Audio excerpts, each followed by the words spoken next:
My name is Emily Starr. I'm one of the senior counselors here at EAP, and I'm going to hand the floor over to Libby. Just wanted to say thank you for joining us, and I will be monitoring the chat. So if you have any questions, feel free to add them in the chat as we go. I am going to wait till the end to ask the questions, just so Libby, so that she is able to get things finished and wrapped up, and then we will be able to have time at the end for questions. But feel free, if they come to mind before the end, pop them in there and I will keep them monitored. And I'm going to hand it over to Libby, and thank you for joining us, Libby.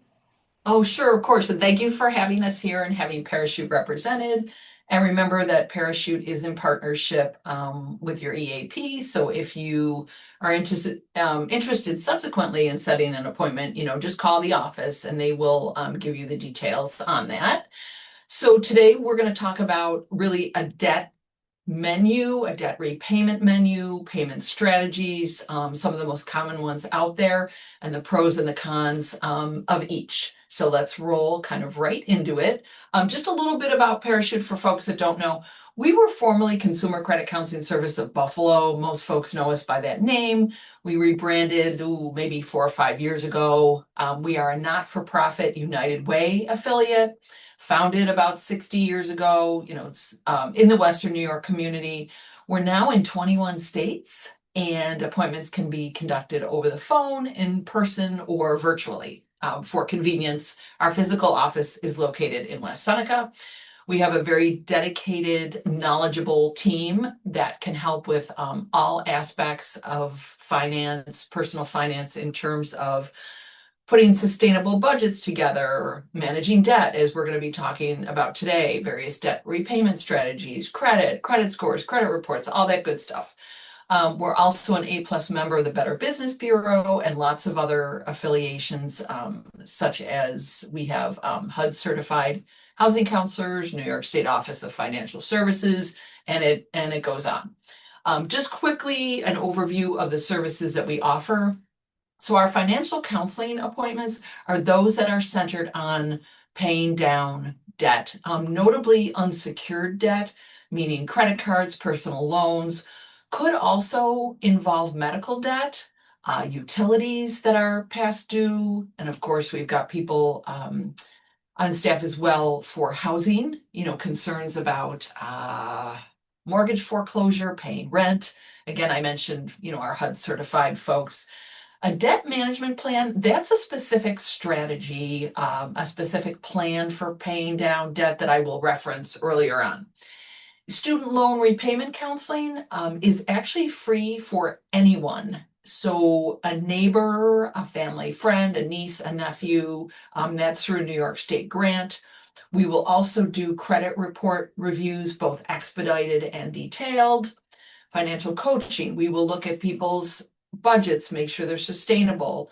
Again, their credit report, their credit scores, what debt obligations they have. It's a very encompassing appointment. I mentioned the housing a bit earlier, but if you or anybody you know is really serious about buying a home and you want all your ducks in a row, we can help with that. I'm going to skip around just a little bit because I mentioned the delinquency and foreclosure prevention or concerns about housing. Financial education workshops like we're doing today. And Parachute is part of a national initiative known as Bank On. And what we found is there are a number of individuals in the United States, and actually the Buffalo area is the 4th kind of mid-sized city in the country in terms of people who do not have bank accounts, who are unbanked or underbanked, and they're paying an awful lot of money in check cashing services and not being able to take advantage of other benefits that having a bank account affords. So we are a strong partner in that movement. Just to set an overall framework here of financial wellness and stability and the impact that debt can have. So we tend to focus on what we earn. We really know sometimes to the penny what's coming in because we're looking at our paycheck, our direct deposit. We know how much we make. We tend not to focus so much on what happens to our income after that. So in terms of what we're able to keep ultimately, and then what we can keep in terms of savings, what of that can grow through interest rate at a bank, through investing, through retirement accounts, all that good stuff. And then ultimately what we protect of what we've earned. That's a big picture of financial stability.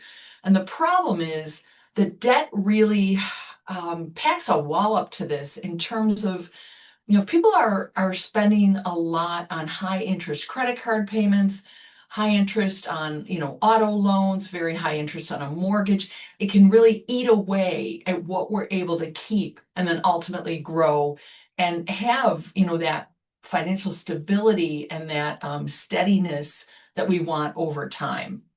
And I'll give you a kind of a compelling example about how we tend to focus on what we earn and not what we always spend or keep, is that 36% of people who are making over $250,000 a year in this country are living paycheck to paycheck. So it's not all about the income. There's a whole other side to this. And when we think about financial stability overall, it's really a two-pronged approach. That if we're living paycheck to paycheck, if our debt payments are just, we can't get out from underneath them. We're on this debt treadmill. We pay a little bit down, then we have to incur more debt. We pay some of that down. It's just this vicious cycle.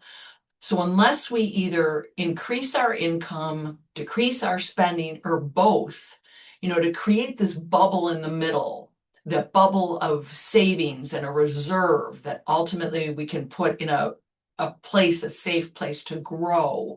And that's what we ultimately want to be able to do. But again, that debt treadmill or that sense of treading water makes it very difficult. Just real quick, we all know what debt means, but I saw this and I started to think about debt in a different way. And it basically means we've spent money we haven't earned yet. We have obligated money to a particular purpose, reason, whatever it is that we don't have. So what is then obligated to that debt cannot be used for other things. It limits what we can do with our money because we've already kind of pre-spent a portion of it. And having a lot of debt or debt that we feel that we cannot get out from underneath feels like a burden. We feel like we're carrying it on our back, and there's this psychological weight to us, and anxiety and concern, and sometimes arguments. And I'll talk a little bit more about that. But because it's obligated at one time, again, we have limited it, or we have kind of reduced available funds for what we may want or need in the future. And one thing I've sort of noticed, I think in my own life and many other people's lives, is we can't predict what we're going to want or need in the future. We think we can, and we think we know, but we actually can't. So we don't know what we're going to want when we're 40 or 56 or 72 or what we're going to need. We don't have crystal balls.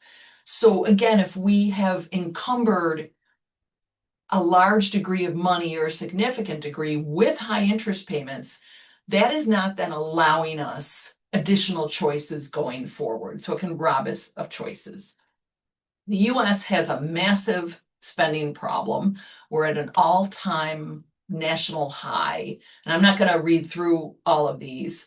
All those savings that we accumulated during COVID are gone. And we're below actually the COVID levels or the pre-COVID levels actually of savings.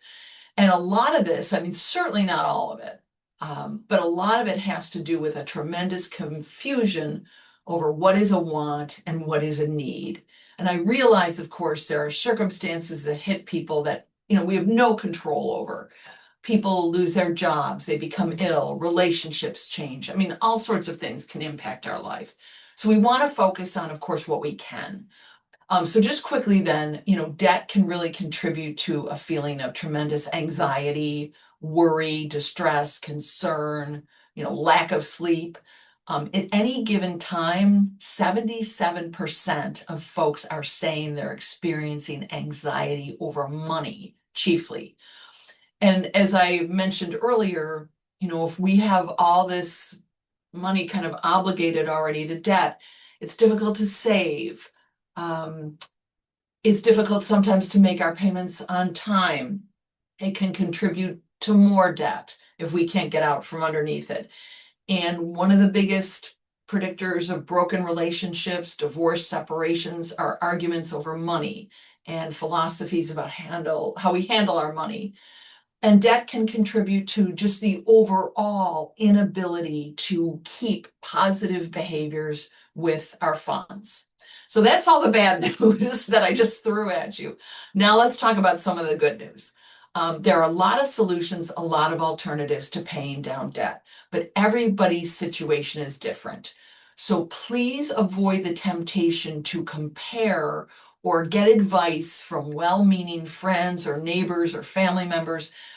Everybody's story, budget, financial needs, situation is different. There's more than one option. More than one option can be used at the same time to reduce debt or get effective repayment strategies. But I would encourage you before you do anything, before you commit to any kind of debt reduction plan that involves an agency or another person, get trusted advice first. And you're most likely going to get that trusted advice through a non-for-profit agency. So one of the first debt solutions is a power payment method. Now, for those of you who may follow or know Dave Ramsey, he refers to this as like the debt avalanche. So what it is, it's self-administered, and it's where you order, say, for example, your credit card debts with the highest interest rate first, then the second highest, and so on. And you attack the one with the highest interest rate first by paying more than the minimum payment due. So the benefits of that, of course, are to pay off those balances in a shorter period of time. And mathematically, you are paying less interest. So you are paying less overall to get out of that debt. The disadvantage is you're going to need to find either in your own budget or taking maybe a part-time job for 6 months. It's an option, not necessarily the only option, but you're going to need the extra money to pay more than the minimum payment to get that balance down and to really stop using those cards. So again, you get off the hamster wheel, off the treadmill. I mean, all these words I keep using over and over again. Oh, and there's also, I'll just mention this quickly. There's also the debt snowball, where there's a psychological impact of then ordering your debts in the smallest amount owed on, say, a credit card first, attacking that first and paying it off, starting with the smallest, not the one with the highest interest rate, because the momentum that you get, the encouragement to continue to go on is a factor if you do that instead. Another option, again, because a lot of the debt that people are concerned about is unsecured, it's credit card, it's personal loans, is a balance transfer. So this is where then you might be able to transfer all those credit card amounts to one card, pay it off in a shorter period of time with a reduced or zero interest rate. I would say you really want to read the fine print.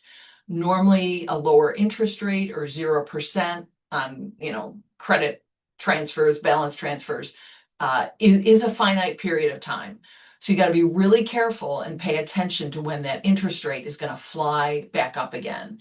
And you also need the discipline, because I know of folks that will get an additional credit card to pay off other credit cards with a lower interest rate and not do that really and charge more on that new card. So you need the discipline and you need to read the fine print carefully. Others, you might have heard of consolidation loans that are available at banks, credit unions, other financial institutions. This is a unsecured loan, doesn't have collateral attached to it, that's used to pay off existing outstanding credit card debt. Again, kind of you consolidate it all. And what you're looking for is a lower interest rate on that loan to pay all that entire balance off of all those cards with one convenient monthly payment. It might be difficult to obtain if your credit score has been compromised in any way. If it's a lower credit score, you may not qualify for a consolidation loan. And it could stretch the payments a little further if it's if you're paying less each month on the balance. It may take longer. You may be able to afford that lower balance, but it may stretch it out. Now, home equity loan, for those of you who own a home and have equity in it, you've paid down on it, you are converting unsecured debt to secured. So that has a little, well, not a little bit of a risk, but it's got a risk to it that I'll explain in just a moment. So what you do is you take that loan out against the equity you already have in your home. You would want to try to get a lower interest rate, which is often a fixed rate, and then pay off all that outstanding credit card debt, and you'd be left with the home equity payment each month. Should be a fixed rate. Look into that. But when you are converting that debt, the problem can be that if you don't then meet the terms of the lender in terms of paying down the home equity loan, your house could be at risk. And of course, you don't want that. So you want to be sure that if you do take out a home equity, you are very confident you can pay that back monthly and according to the terms that have been, outlined for you in that. Now, you may hear a lot of advertisements for debt settlement companies. These tend to be on, television. They tend to be 1-800 numbers. You just have to be careful. I'll put it that way. I mean, not all debt settlement companies are negative or bad per se, but you have to be very circumspect when you're looking at them. So this is where the company will negotiate with creditors to settle for less than the amount of money that you actually owe. So you would be paying less. A certain amount of it would be forgiven, so to speak. So you would then potentially be debt-free sooner because you'd be paying less than what you ultimately owed. The disadvantage is that it will reflect as settled on your credit report. Any debt obligation would, reflect as settled, sorry, which can then have a sizable impact on your credit score. And also, accounts can't go on a debt settlement plan unless the accounts are delinquent, meaning you have not made payments on them. That in and of itself, being delinquent, lowers your credit score. So this is something that you want to be real careful of. Some people don't have to be delinquent and may be directed to become so if they're going to follow a debt settlement company plan or work with one. And the amount of money that may be forgiven that you're not paying back could be subject to a tax liability. So these are important questions. This is important information to know. I would also say it's not uncommon, and from what I've seen as well, that debt settlement companies may have an attorney. It may be a law firm. There may be an attorney attached in some way. I would not necessarily assume that that gives the plan better terms for you, so to speak. So, just be doing your research. Now, if someone's in a position to feel that they have to declare bankruptcy, there are two main types. Now, these come before a U.S. bankruptcy court. And people can file for bankruptcy, but it doesn't mean that it's going to be approved. It has to meet certain conditions, and there is a cost to applying. And many times people retain an attorney to apply, and then there's attorney's fees. So you would have to be sure that you were, prepared to take all this on. Again, heavy research on the front end before you might try to apply for bankruptcy. Chapter 7 is a total discharge of the debt obligations. That stays on your credit report for 10 years. Chapter 13 involves a repayment of some of it, or maybe all of the debt obligation, but on a certain plan. And that would be on a credit report for 7 years. So the impact of filing bankruptcy is it could lower your credit score significantly, and it's going to take a good 2, 4 years or more to begin to repair that credit score, and it does stay on for a long time. But for some people, this is the only option they've got, and it can represent a fresh start or a start that's more feasible, to their life. I did allude to some of this information already about debt settlement companies. You want to be careful of any additional fees. Sometimes there's hidden fees that are very transparent. So you would want to look over that carefully. Overall, I mentioned it can be damaging to a credit score, credit report.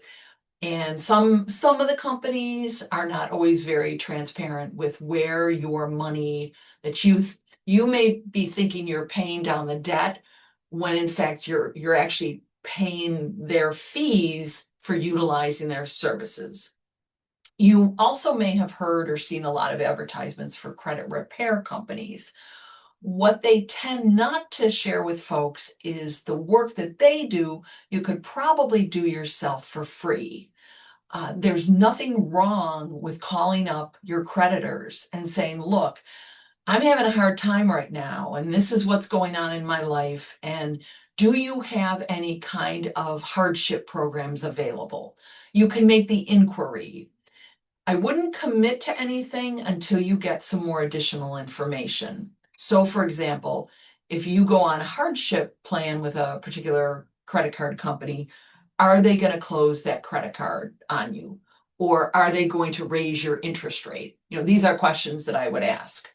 And what happens with credit repair companies is they are going to dispute any negative item on your credit report, whether it's accurate or not. If there are negative items on your credit report that are accurate, there's nothing that they can do about it. They don't have the power to erase or, again, undo anything that's truthful on your credit report. So that to folks can feel a little misleading if they are working with a credit repair company. Now, the debt management plan that I referenced earlier would be available at a number of non-for-profit, consumer credit counseling type agencies. We're not the only one, but we are one of them. And a debt management plan, at least in New York State, stipulates that the debt has to be paid down within 5 years by New York State law. That if we can develop this plan for you, it can be viable. Sometimes we can't develop a plan to help folks get their debt down in 5 years. It's just not feasible given the debt obligation.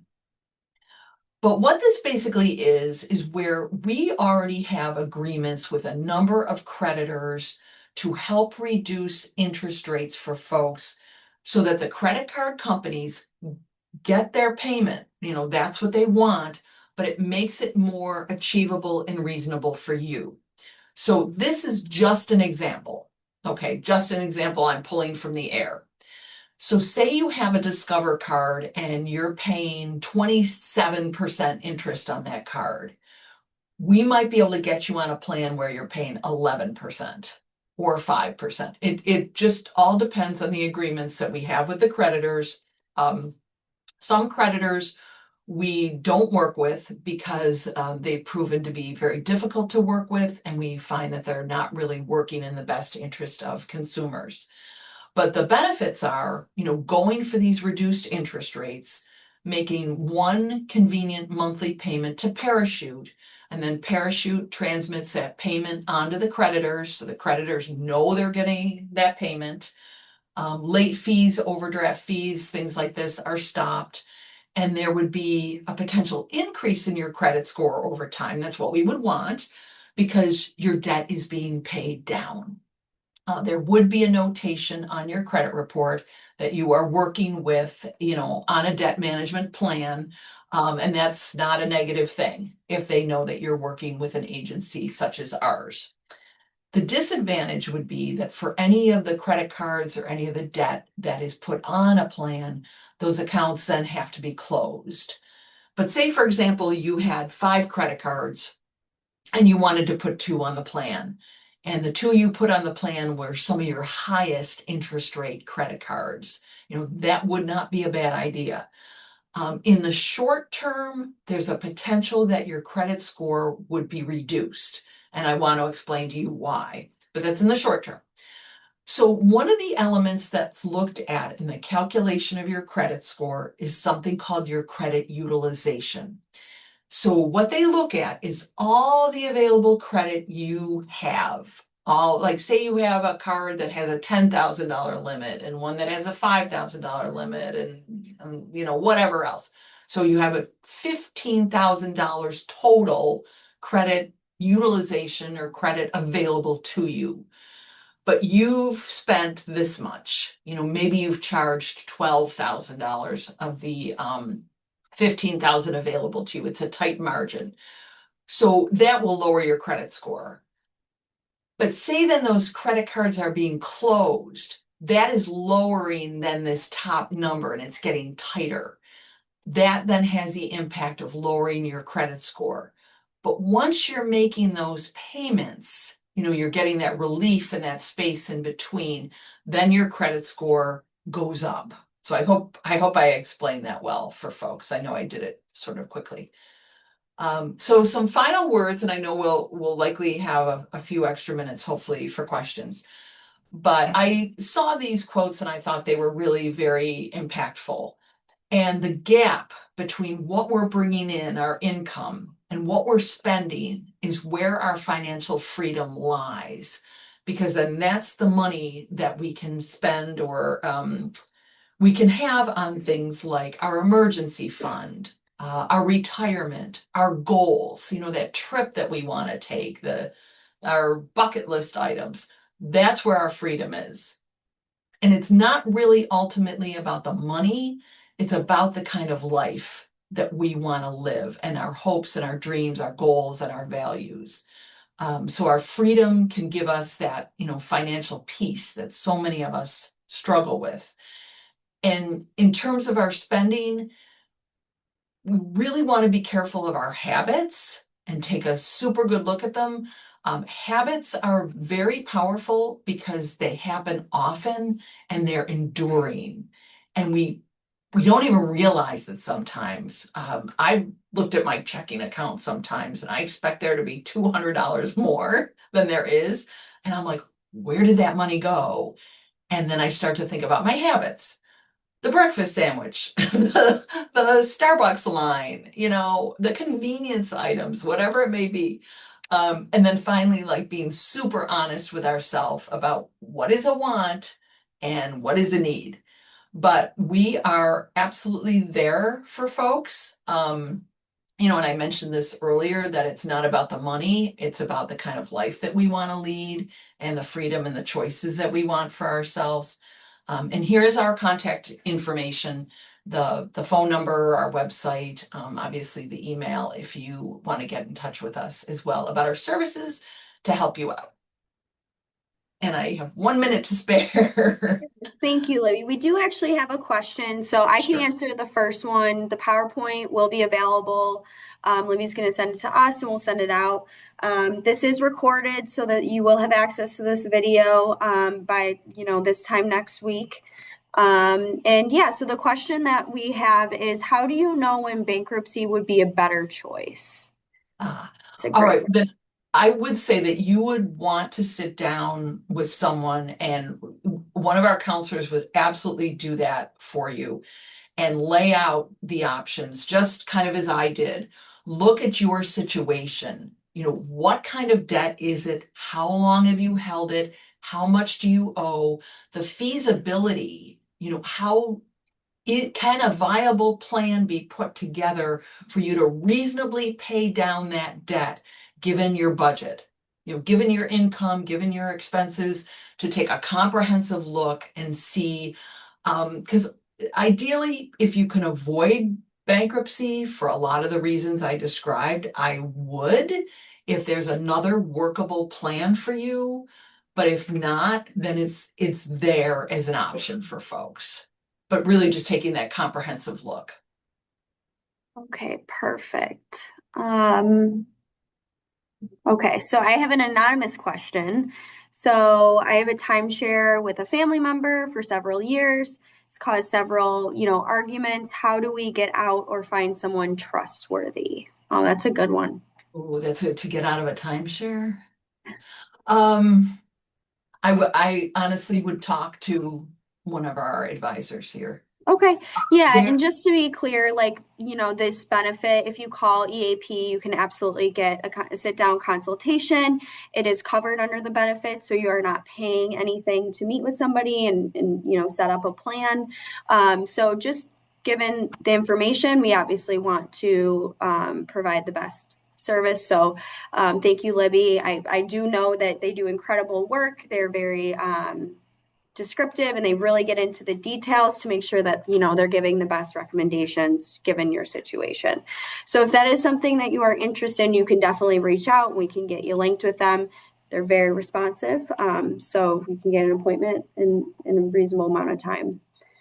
and the question about this timeshare, I mean, I'm just sort of guessing here, but I would think that one of our folks who's certified or works heavily in the housing arena may then know kind of word on the street in terms of, reputable companies to help get out of a timeshare agreement. Awesome. Well, thank you, Libby. If you have any further questions, maybe you want personal questions, we can definitely get you in touch with her. Like she has her contact here, or you could reach out to EAP and we can definitely bridge that gap. But we appreciate you spending your time with us. I know it's very Sure, of valuable. course. And we're here if you need anything else. And we hope that you have a wonderful weekend and hopefully, the weather keeps keeps going on up, right?